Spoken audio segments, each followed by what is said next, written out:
You know a bunch of like wealthy people and stuff. At what level of wealth do you think that you can start to consider having a private jet? I have one showing up in October, so I'll let you know how it goes. But it's not as expensive. It's not as expensive as you think.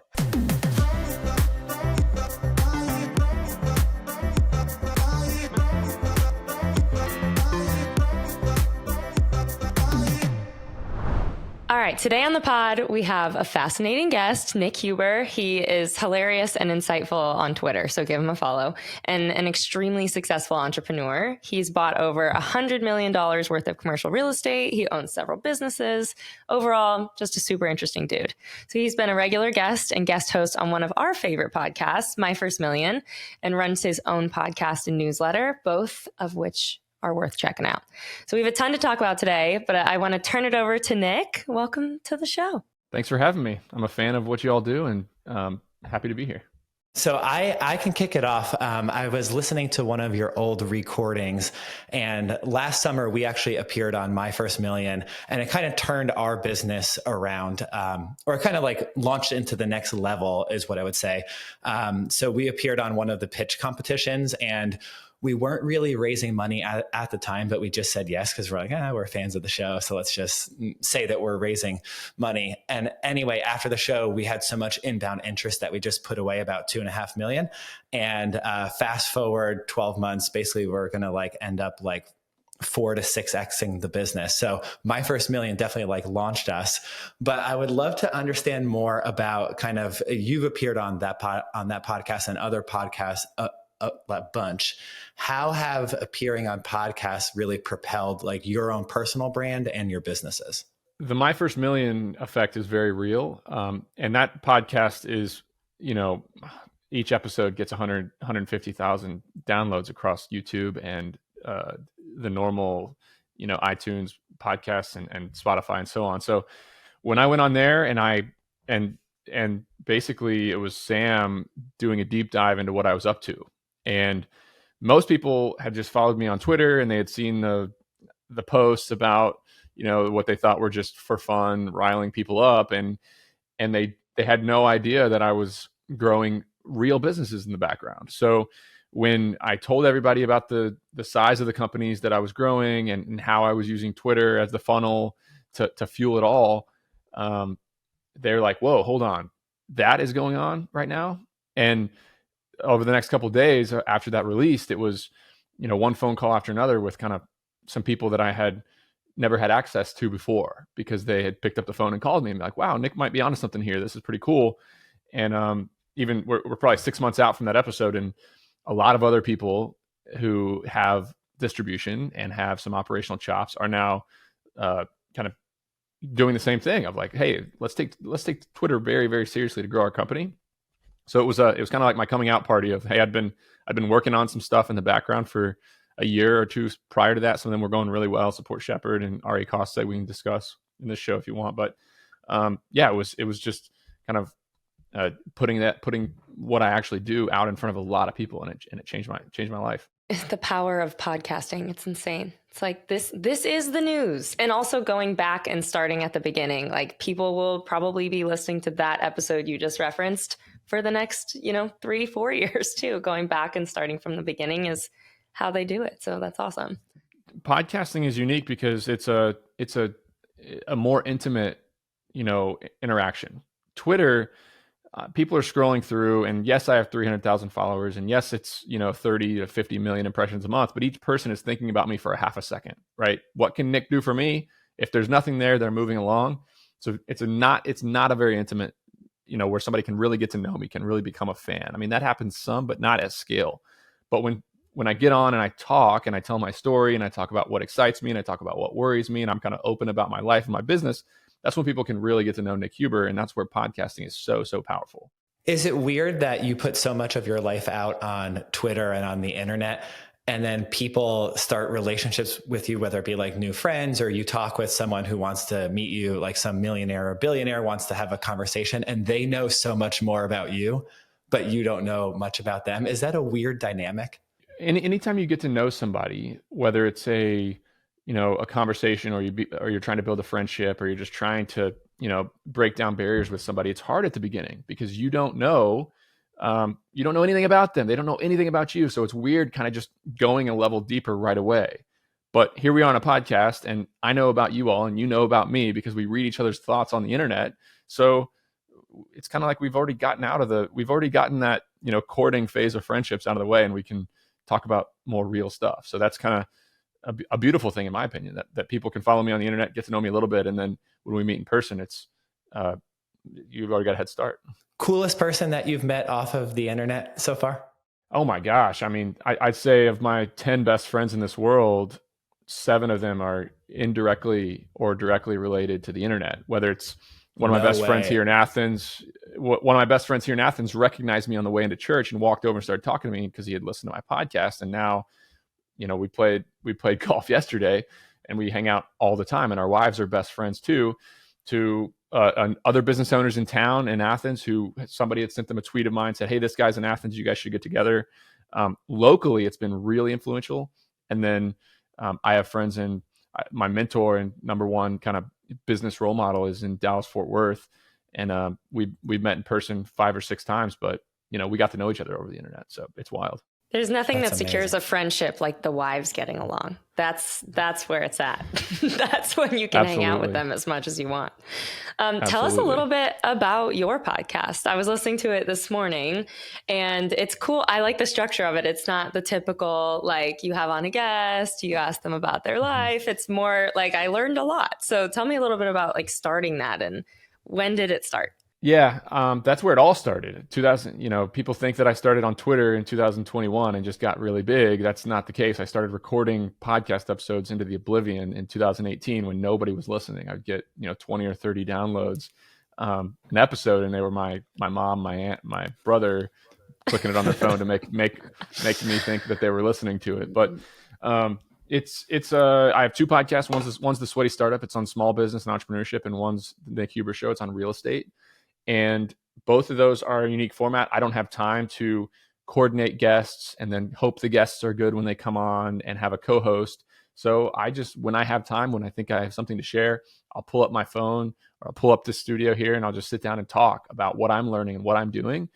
And I have a lot going on. I have, my real estate private equity company. I have my 8 or so other businesses that I'm directly or indirectly involved in. So I can just share things that I'm learning along the way. And people can ignore the stuff that doesn't apply to them and maybe take something away if it does. So it's a 10 to 15 minute podcast episode where I talk about a principle or something that I'm learning. I think 10 to 15 minutes those are the ones that I love listening to. Just knock it out. The average commute's 20 minutes. So I fluff. think I tried to mix that in. That's smart. That's a good point. That's smart. That's a good point. You have all these businesses, you have 2 podcasts, you're involved in so much stuff. How do you find time to use these golf memberships? Something exciting this week. I'm going out and meeting publishers to pitch a book deal. So that's another big part of it. So kind of the personal brand focus is, a third of what I do, and then running these companies is the rest. And I definitely push back on the idea and the cultural reference of entrepreneurship as, several things. You got to have $1 billion venture capital fund behind you. You have to have a new world-changing idea. And the big one that is everywhere on the internet on both sides, on the hustle side and on the tech side, is that you have to give up everything in life to be an entrepreneur. And you can't have balance, and you can't have hobbies, and you can't be a good parent, and you can't be a good spouse, and you can't be physically fit. And you got to work 70 hours a week and be totally obsessed and unbalanced when it comes to entrepreneurship in your business. So I'm on a personal mission to play the game of business at a really high level while working 20, 30 hours a week on average for the next 30 years. So that's not easy, but I value it. So maybe I won't be able to become a billionaire. Maybe I won't be able to build, 20 or 30 giant businesses, but I know that I'm going to have a balance, and that's something I can control basically. So across all of these, your portfolio of companies that you're working on or running, you're working right now 20 to 30 hours a week, or is it a little bit more, or does it come in waves too? It's definitely more. I mean, real estate's slow right now, but from 2021 to halfway through 2022, almost all my focus was on building that firm. Real estate will pick back up. The opportunities will come. I'll hop off the rock and chase the gazelle in the field. And I have an opportunity now with this distribution on Twitter that I know it could be a fleeting moment in time. And if it's not, even then, I'm going to get up. I'm going to have that sense of urgency. I'm going to get after it. And so, yeah, I'm working harder right now, especially with this book and some of these new startups. But on average, over the last 15 years of my career, I've averaged under 40 hours a week, probably, which I'm proud of. That's amazing. That's shocking, to be honest with you. It's absolutely insane. Well, 2012 to 15 was crazy. We were working, some months we'd be working 70 hours a week, and some months we wouldn't work at all. And then from 2017 to 2020, I was not doing much. Like, we couldn't get a couple of development projects going. I didn't have my following. I didn't have the opportunity to start these other companies. So I was maybe 5 hours a week for 3 years. I mean, it was a lot of hanging out with my kids and playing basketball and golf. So it comes in waves for sure. Never regret that, though. I want to touch on something you said in the last podcast you did with Sam. You were talking about 10Xers. So, like, for the people, let's break down, like, what does this mean and how do you get there? A 10Xer is an individual, a person who just has it. I don't know how to explain it. I don't know if I was tasked with writing a definition in one sentence of a 10Xer, it'd be very difficult because they have intangibles. They have the ability to lead other people. They're good delegators. They're good decision makers, and they have a sense of urgency. Like, those are the attributes of a 10Xer. And when you get them in a business, let's say you have a business with 10 people in that business. There's going to be a power law among those people and how much value they add to your company. The bottom, and in corporate America, it's even more exaggerated. I would argue that 20 or 30% of the people who work in corporate America actually take more value from the business in their paycheck than they add to the company. Just naturally. They're just kind of in seats doing jobs and half-assing it, frankly. Then there's the people on the other side who they do the work. One person adds 50 times more value to the company than they get paid because they're making really good decisions. They're doing really good strategy. They're leading other people. They're making other people good at their jobs. And I've always said there's two ways to make a lot of money. One is to be really good at your job, and you can make great money by being very good at your job. You can make 10x the money, and you can make phenomenal money at a company if you help other people become good at their jobs. Meaning, it's not just you. Your leverage and the power of you can be imprinted on other people, and you can make them better. Those are 10xers. So my goal right now in life is to surround myself with as many 10xers as possible. I don't know who's a 10xer. I will find out who's a 10xer. You can tell sometimes in 2 months. You can't tell sometimes for 2 years. But if I can get a lot of those people into my business and into my ecosystem and turn them loose and let them produce and let them do what they do best, they'll make a lot of money and I'll make a lot of money and we'll live happily ever after. By association. Totally. Like, productivity is, I'd say it's something 95% of the human race seriously struggles with. So for those people that aren't 10Xers, like, what is your advice to transform someone into a high performer? This is not an answer that will be maybe popular, but I don't think it can be trained. You just got it or you don't. Some people have it and some people don't. Like, there are people who are sitting on the couch watching Netflix and an idea comes in their head or something that they get excited about for 2 or 3 minutes and they don't even get off the couch. That's a large portion of the population. And there's the next one. They'll get off the couch. They'll be excited about it for a day or two, and then they'll move on to something else and they'll go back to work and they'll forget about it. And there's a very small percentage of people who they'll see something that other people are not excited about. They have the energy to go after something that does not excite anybody. And I'm exhibit A of this. When in college, we bought a cargo van and we drove around picking up boxes and carrying them around college town. All of our friends were like, Nick, what the hell are you doing? Why? Like, they were making fun of my van. They were like, I was missing the parties. I wasn't able to, I was just working my ass off at something that did not excite them at all. They weren't excited for a second. I was excited about picking up and moving boxes to start a company. And I was excited about the prospects of making money and building a business. And then 3 weeks later, it wasn't fun anymore. I was burnt out. I was working too much. I was sweaty. And that's when the other half of the people generally give up. But I think some people just keep that energy and that excitement and get stuff done. It's a sense of urgency. If I had to explain it one way, it's like a sense of urgency that comes from energy. And frankly, you have it or you don't. And it's sad. And it's sad. What a cool story. Your friends are playing beer pong. They're 18. They're like, you doing, dude? That's crazy. Exactly. That's a cool start. Exactly. Yeah, I actually read this book by Mike Isaac, Super Pumped, The Story of Uber. I don't know if you've read it or not, but just kind of the title of the book and reading through the book, Travis really wanted people who were just enthusiastic. And I thought long and hard about that because we're hiring like a team. We're probably going to grow from like 22 people to 30 people. I've hired the last like probably 10 people myself. And the number one thing that I've been looking for, and I don't know if I'm doing it right or wrong, but I look for people who are like really enthusiastic and have like a passion about the job. Maybe it's just because that's how I am and I'm just doing the mirroring thing and it's like a weakness in my game. But I want people that are excited to go to work and who just want to do the best work of their life in like our business.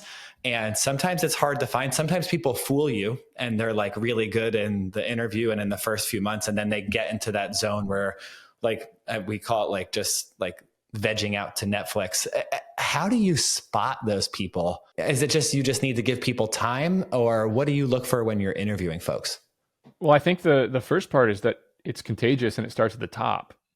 Like Travis is insanely energetic and insanely charismatic. Like that's how, and people follow. People naturally, we are herd animals. Like we want the security of a leader who is confident in what they're doing and they're energetic about what they're doing. So if you're not confident in what you're doing and you're not energetic about what you're doing, you are going to find zero people to follow you and lay it on the line. And it all boils down to sales. Like you are selling yourself and your idea.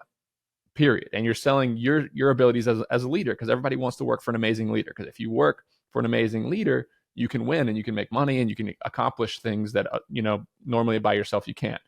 So if you're out there going to try to build a company and you're like, oh, I don't need sales. Like I'm a low key person.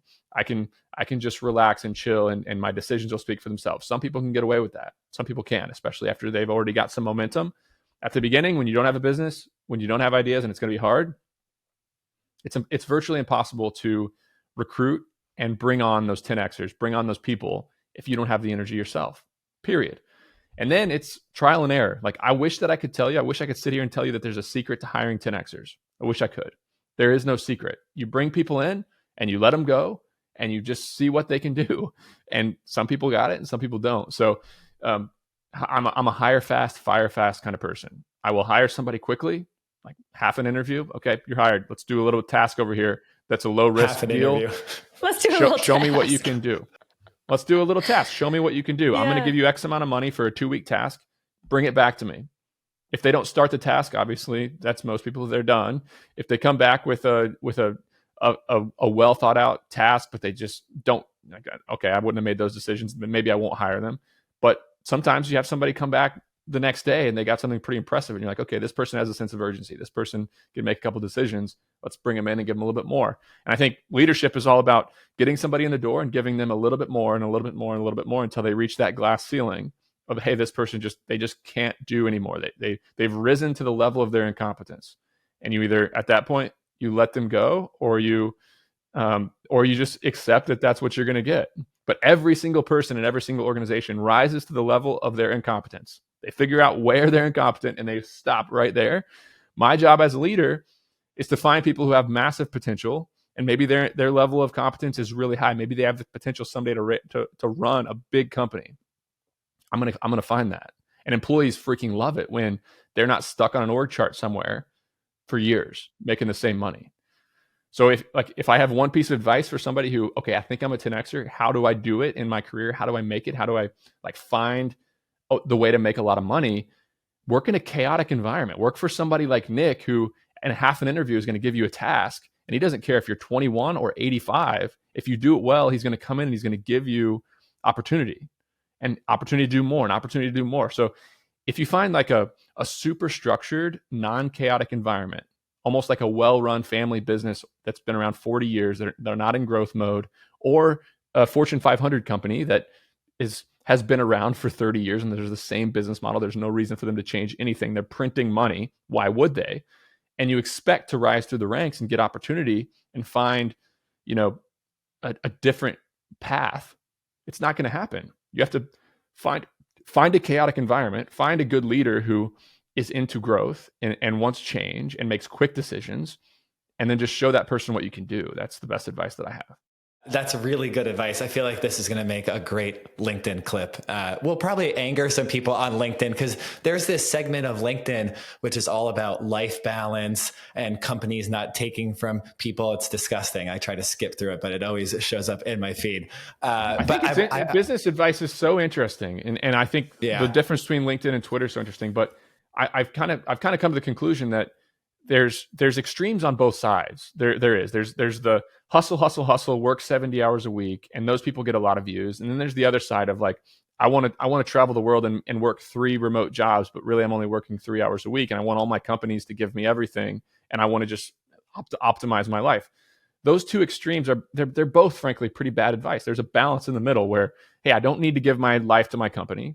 Absolutely not. I don't want anybody that comes to work for me. I do not want their lives. Like, I don't want 60 hours a week. I want them to kick ass for me and make me money in 40 hours a week and have career growth and accomplish their goals and do whatever the heck else they want to do the rest of the time. That's kind of lost because it doesn't get clicks. It's not extreme. Like the extreme wins on social media, which I play the game too, so I can't get mad.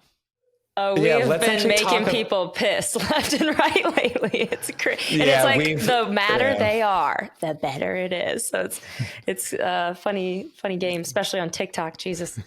But well, so Nick, so recently we made kind of like a fake video to piss off the mids. Me and my wife, we like eating at fancy restaurants. So we got a reservation at Carbone in New York City, and I live in Florida, and we had to go for lunch one day.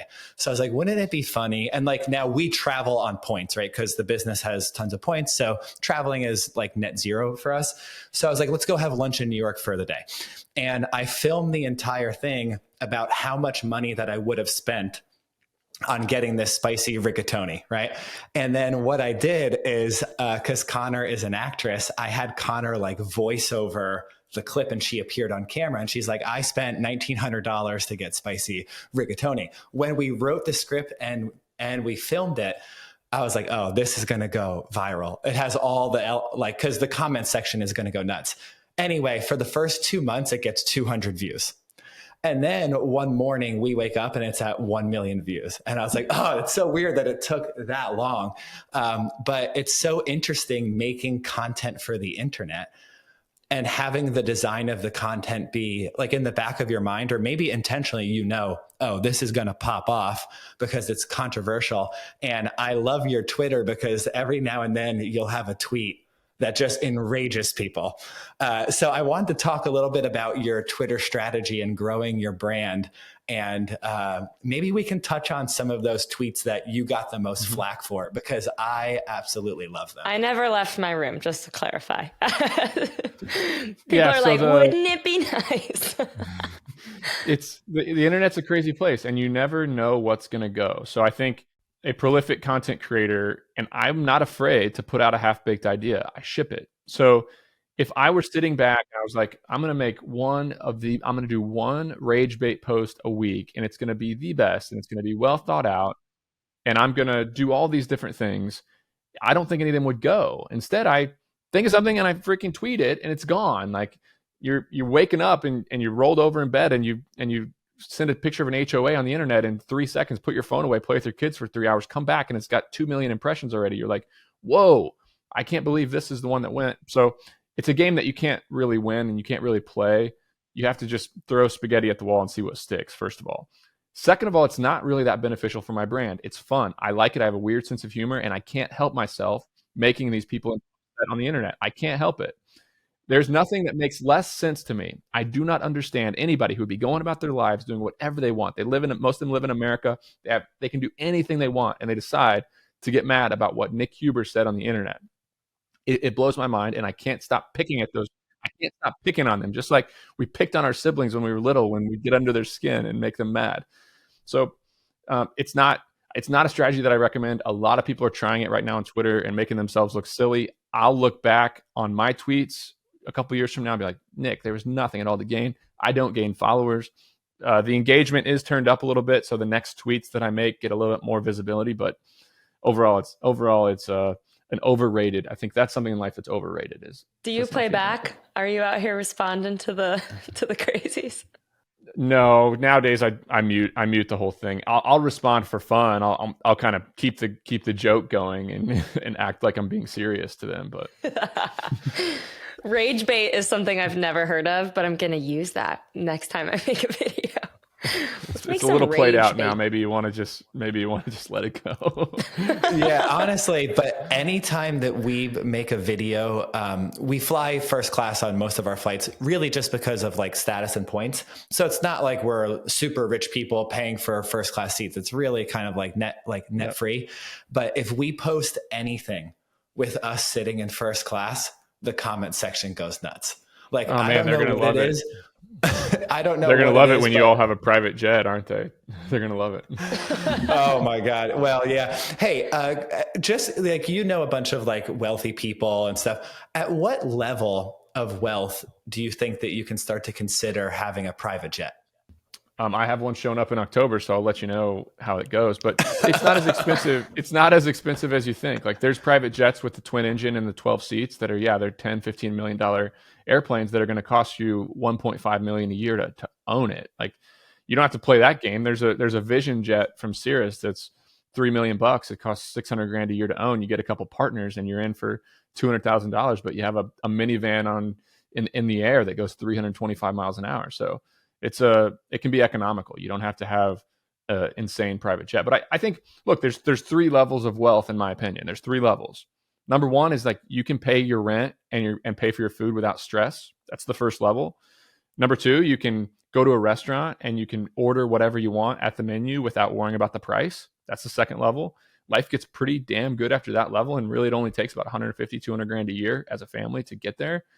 And then there's the third level, which means you can travel how you want and where you want, and you're not worried about the price of the hotel or the price of the flight. And I know there's nuance to that one. Yes, you can. One is an international private flight that's $50,000 each way. The other one is a first class flight to New York for lunch. But again, $500,000 a year can get you to that third level if you don't have super expensive taste and kind of just chasing what's next. So, but yeah, it's if you're in certain businesses and you have a certain type of life where you're doing speaking and conferences all the time and you have self-storage facilities in 15 states, a private airplane can make sense, and it's not as crazy as people think. Yeah, I think that people see the bill of like, hey, running this route, it was, $20,000 for this one way, to operate this flight one way, and $20,000 to some people, it's like, oh my God, that's like 3-4 months of me working. But then at different scales, it makes sense like to just get there and do the time. Speaking of real estate, I've been following kind of the corporate real estate market for quite a while, and I don't know. I see a lot of like doomsday stuff going on. Could you give me your kind of professional opinion on the state of corporate real estate? Yeah, there's two camps, and there's always been 2 camps in real estate. There's the folks who own moderate or low leverage or no leverage real estate, and they have it in families and they've owned it for years, and they will not even notice what's going on. They don't care about interest rates. They're not selling, so they don't care about where the market is, and they're going to own their real estate, and they're going to look back on 2024 and be like, oh, 2024 was just like 2021, and it was just like 2030. Like, I could care less about it. Then there's the other group that plays real estate like gamblers, and we're in the business of doing deals, and we're syndicators, and we're trying to buy a building for X, fix it up with Y, and sell it for Z. And that, if you're on in that game and you're doing 2-3 year loans, floating rate loans, even 5-year loans, and you got to increase revenue by 25% a year to make your business model work, which is all over the place. Yes, total chaos. And it's chaos right now in those organizations. They're trying to figure out, hey, we got a loan that's coming due in 6 months or 12 months or 18 months. We have no idea how we're going to make this happen. It's going to be a cash in refinance. We don't know what's going on. So yeah, prices are going to correct 20, 30. They've already corrected 20 or 30%. They might correct 50%. It might be total chaos for the people who, are constantly buying and selling real estate, and they need to buy and sell real estate to get deals done. But the people with low leverage and moderate leverage over time, they're going to look at it as a buying opportunity. They're going to add to their collection, and now or 6 months from now, they're going to keep going on. But yeah, there's no doubt about it that interest rates going from 3% to 7.5%. That's like you have a jet engine and you throw a 30-pound dumbbell into it, right? It's going to ruin everything if it makes it back to the engine. So yeah, we'll see what happens. Yeah, I saw that there was some news about WeWork, how that there's like substantial doubt that it even can stay in business. There's talks of bankruptcy for WeWork. That would be kind of insane. Oh, I have no idea what's going on in the venture capital world. I mean, those folks have lit billions and billions of dollars on fire to solve problems that don't exist over the last 5 years. So I can't speak for them, but I also think that like those are the stories that get all the publicity, and they're all over where we hang out, which is other tech people, but they're not the stories of from where I live in, I'm in the 300th biggest town in America, Athens, Georgia. And from where I live, go out 5 miles, there's billions of dollars worth of real estate right here. There's a lot of it. And 99% of it is not in chaos. It's not a distressed seller. They're just collecting rent. I want to go back. We were talking about hiring people and all of that. I was listening to that same episode with Sam, and you were talking about your hiring strategy, or as you call it, like the motivational interview. And it's a great strategy. I love this, to measure like how a person thinks and what they want.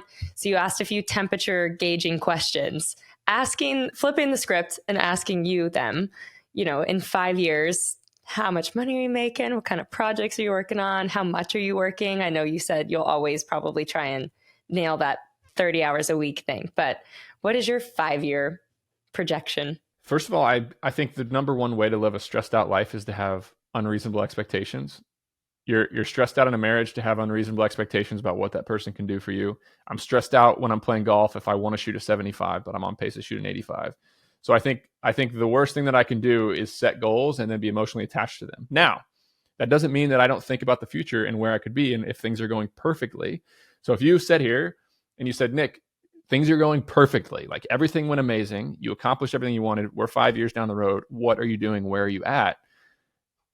Okay, I'll answer that question. These 10 businesses that I own, 7 of them are still in existence. They're all $5 million companies. They're all making at least $1 million a year of EBITDA. Some of them are bigger. Like some of them have really grown. 5 years, you can build a $25 million company with the thought of still growing it even larger.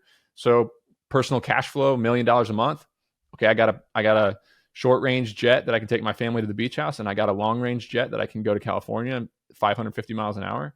I got kids that are great kids. They're struggling with grace. They're not spoiled. They're not entitled. I myself have not become entitled and a jerk to people around me, especially in the service industry or, just people who are trying their best. And I don't think that I'm above all and that I'm, better at life than a lot of people. And I'm physically fit. I have a great marriage.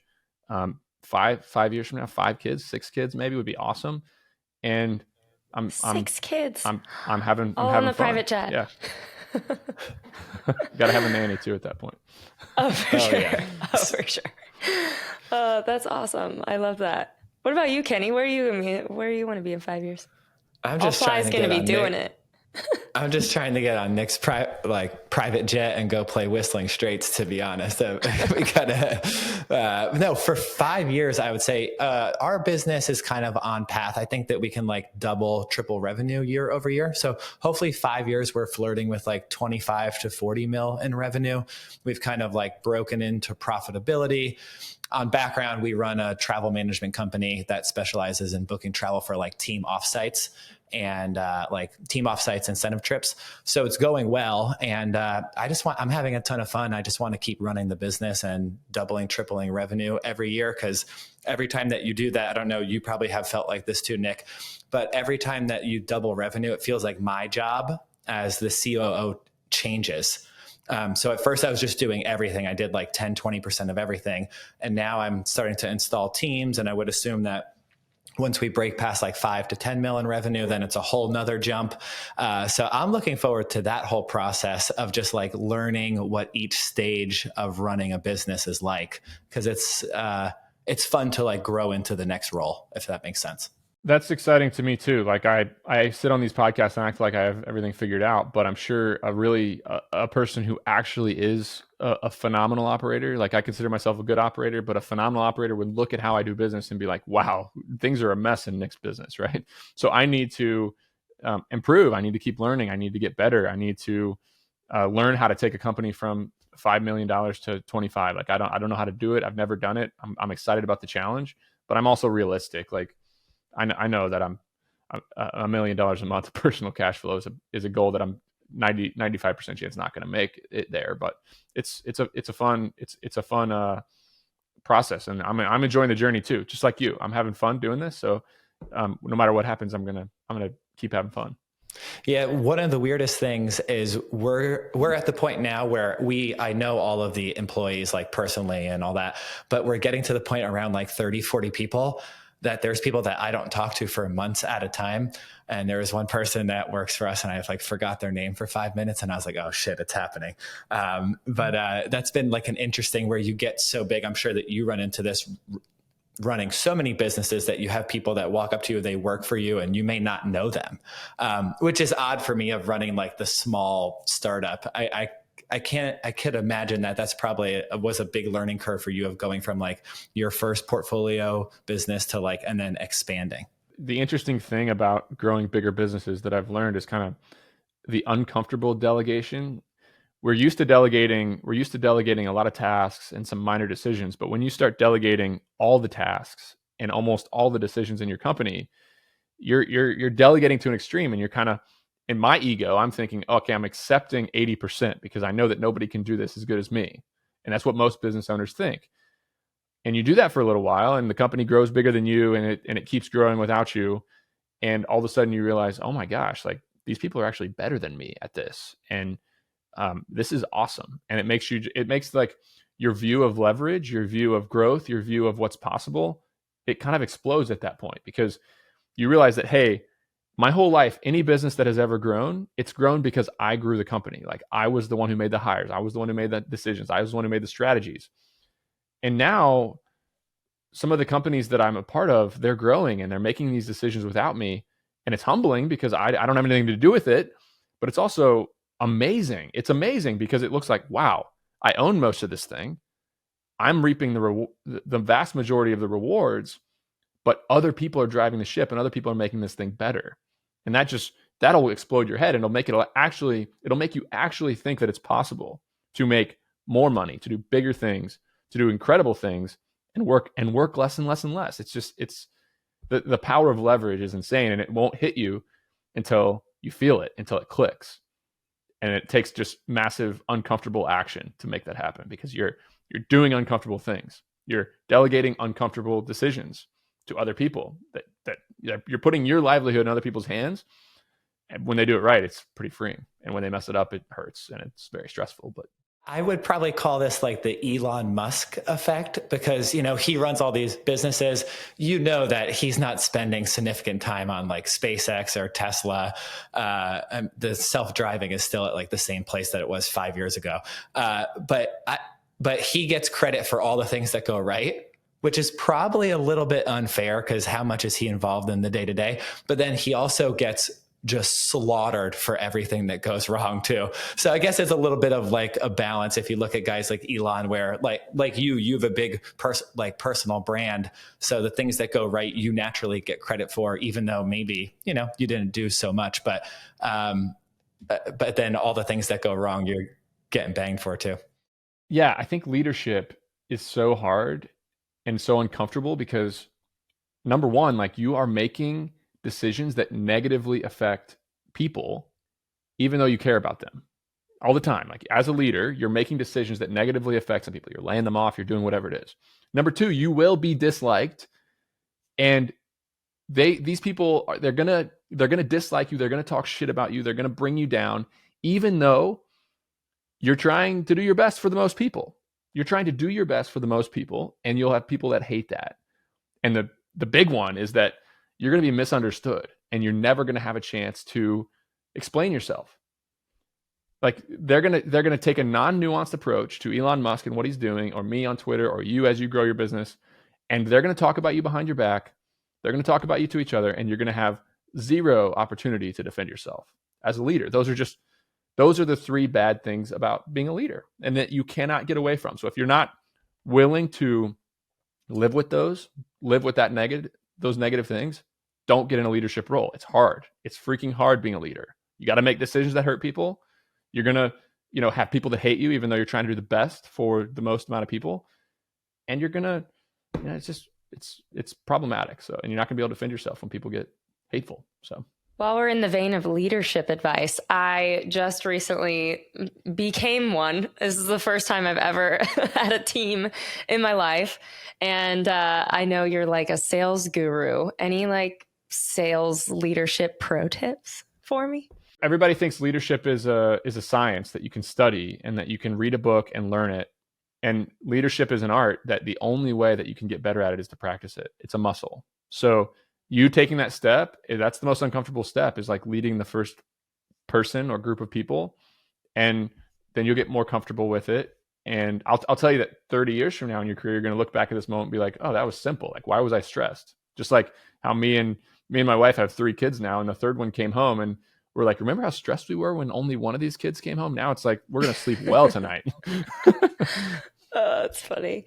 Yeah. I mean, Kenny over here, he's like, this girl's never worked in sales in her life. And here you go. I'm like, holy shit. But yeah, even, now from 3 weeks ago, it's like wildly, wildly different. It does just come with time. Totally. The thing about sales is that it's tough. Like you're selling yourself and your ideas, and you can't get anybody to do something they don't want to do. Like human beings do not do things they don't want to do. So you can't make them do anything in that case. Like you cannot make anybody do anything. You have to put the rewards and the punishments in the right places so that they want to do things, that help you and help them. And it's counterintuitive sometimes, but it's fun. It's really fun. There's nothing more rewarding than doing it well, in my opinion. Totally. It is funny too that it's just a likability game. I'm out here like reading things about sales, and then I'm going on to these events, and actually, we sell group airfare. So I'm talking to somebody, and I'll start talking to them about, oh, where do you live? What do you do? They're telling me all this shit about their life. And then we start talking about business stuff.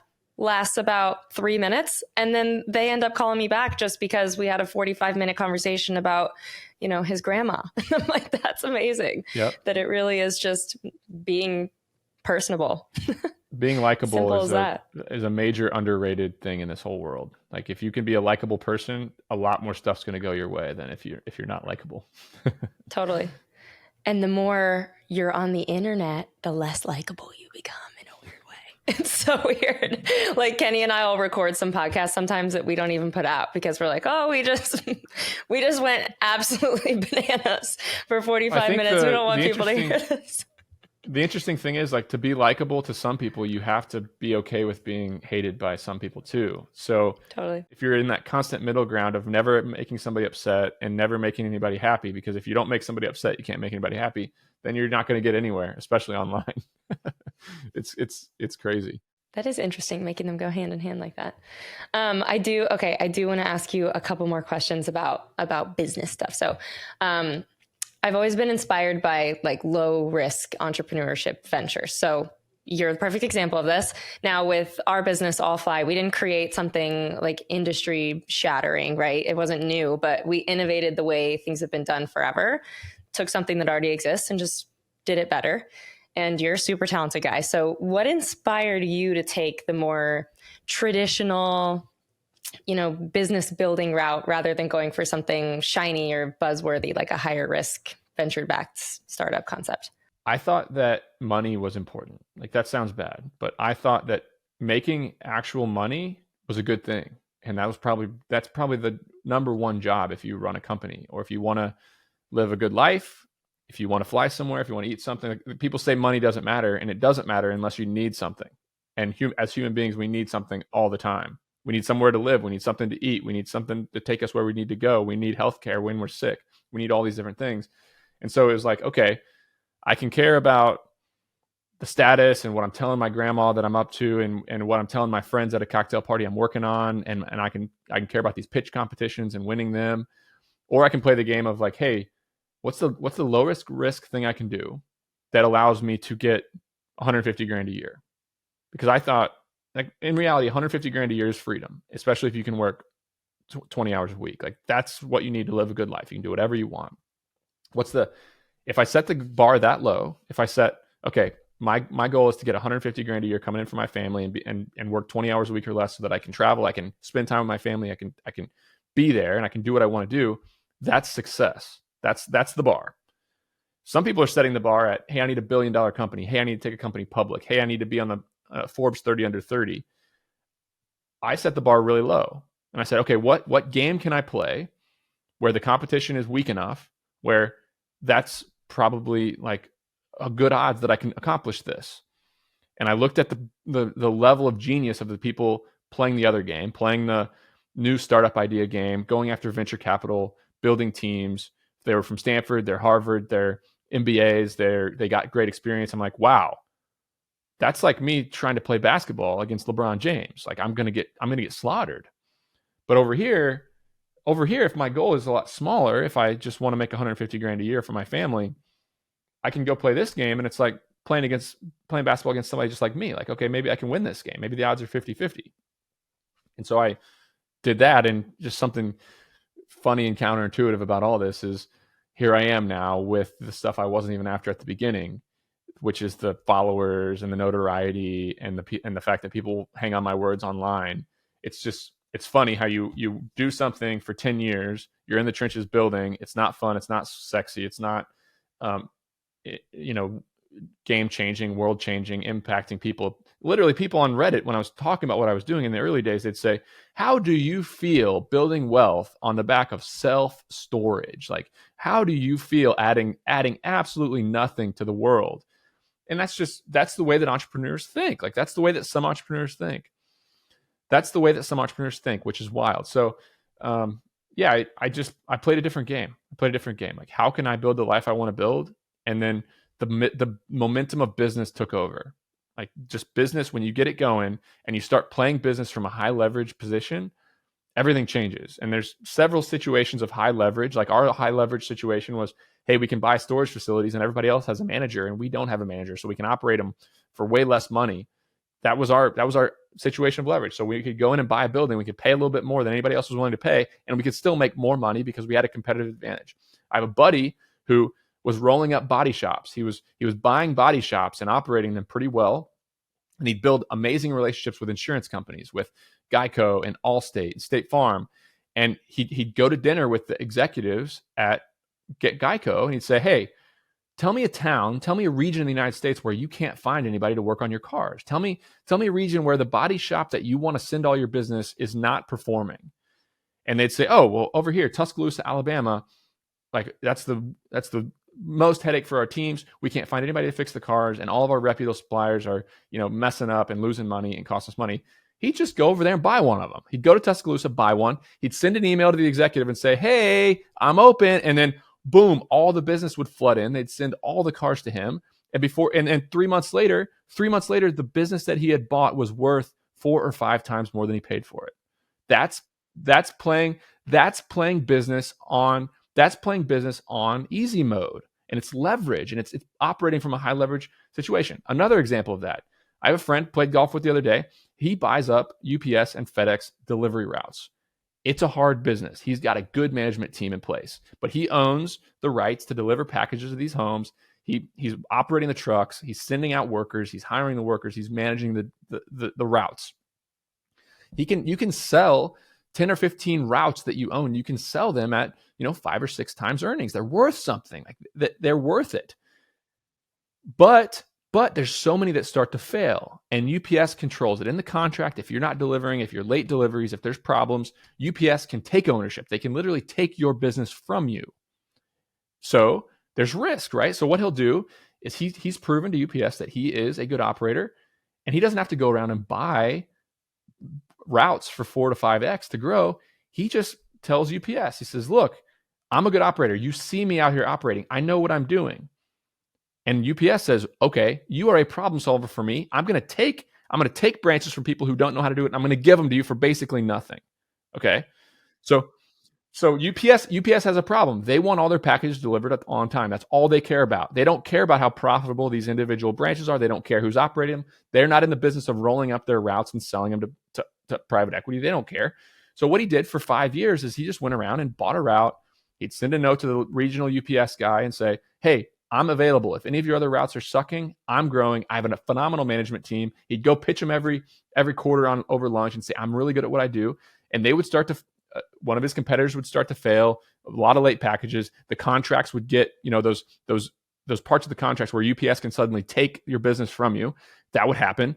And UPS would take it from him and give it to him. And he just grew up his routes by spending zero money on building these routes. And then he sold 50 routes for $25 million. Oh my God. What a good idea. I'm going to throw up too. That's America is amazing. Honestly, me and Connor we had something crazy happen to us yesterday, and we're like, only in America does this shit happen. It's like, there's so many different ways to make money. It's if you have the grit and you just want to if you can put your head down and just go after it, and you could make it. It's incredible. And once you get the thing about business that people don't realize, it's not about that first business. It's not about what you're doing on day one. It's about getting in the game, keeping your ear to the ground, doing a good job. And then these opportunities start to come to you to play business on easy mode. Seriously, that's what you're operating from a point of really high leverage. So that's the fun thing about all this. And it's what people don't understand who are going after these venture capital companies trying to change the world, trying to drive a square peg into a round hole, trying to solve a problem that doesn't even really exist. They're all starting to see the light. They're sending me DMs. They're sending me emails saying, Nick, I went the venture capital route. It was hard. I learned a ton. It was a valuable experience. And some of them do change the world. It's an amazing thing. I'm not trying to poo-poo on the whole industry. But a lot of those operators are coming to me saying, I want to go out and make some money now. And they're starting agencies. They're starting small businesses. Maybe they're buying a company. So it's an important message that I'm excited about getting out to the masses. Very cool. Well, I know that we only have you for 2 more minutes. Since you're a golfer, favorite golf course that you've ever played? Oh, the interesting thing is I haven't actually traveled and played a lot of golf courses yet. I started in 2020. Playing golf, and I'm pretty serious about working on my game. And I'm now a sub 10 handicap for the first time, broke 80 for the first time. So my game is just now finally ready to travel and have fun. I don't want to travel to a world-renowned golf course and shoot 120. I'm not going to do that. So, but yeah, Athens Country Club's amazing. Crabapple in Atlanta is amazing. I got a chance to play Peachtree in Atlanta, which was an incredible experience.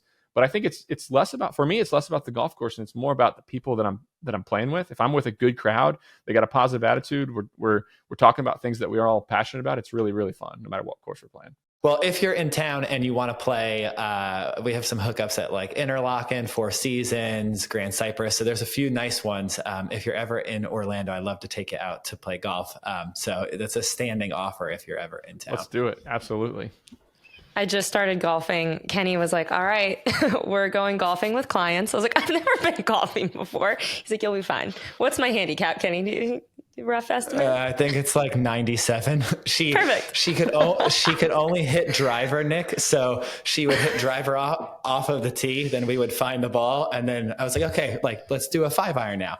And she's like, no, I feel better with driver. So she literally just hit and she teed it up everywhere, even almost borderline green side. She's putting the driver. I was like, there's other clubs in the bag, but we're getting her there. Nothing wrong with it. Nothing wrong with that at all. If you can keep up and have fun, then it's fun.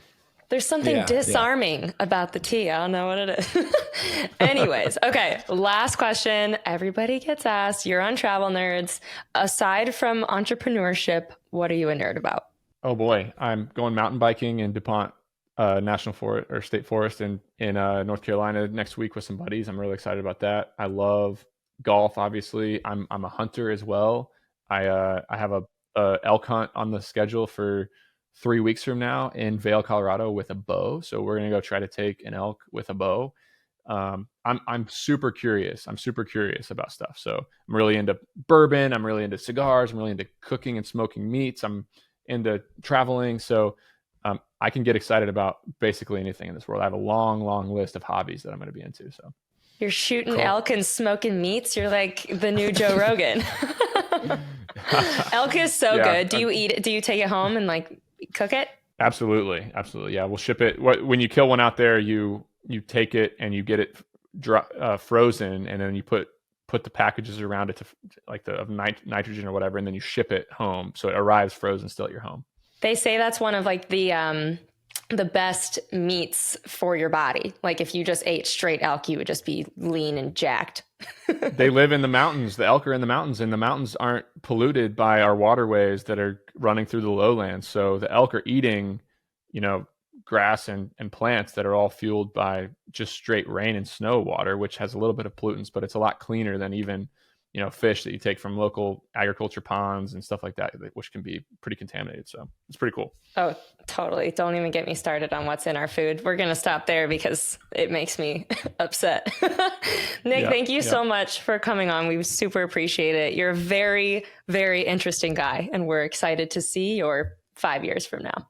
Thanks. I'm a big fan of what you both do. Keep at it, and I really appreciate you having me on anytime. All right, you guys, we'll see you next week. Later, nerds.